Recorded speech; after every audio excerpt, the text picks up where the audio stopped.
My name is Dan Kallenberger. I am an instructor at a technical college teaching visual communications and Photoshop as well as other Adobe products. I am going to be showing you Photoshop CS2 today. We're going to use the Warp Distort tool in Photoshop. It actually is part of a marquee tool that you need a selection and a new layer out of. So what we're going to do is just show you how this tool works with this image. I'm going to copy and paste. I'm going to use the copy and the paste tool, paste that, and then have a new layer. What this will allow me to do when I do edit transform, I can do a free transform, which will give me my tools that I can rotate, scale, and do those types of things with. And it's also the Control T key. But once you get there, there's a warp tool that's built into the new CS2 now that's really powerful.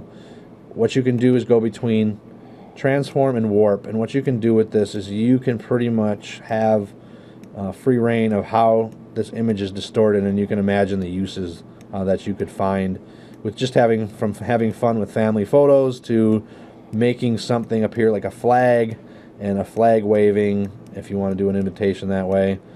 Any kind of designer would really enjoy this tool for the fact that of how much power this distort tool has, and then you just click down on the checkbox to apply it.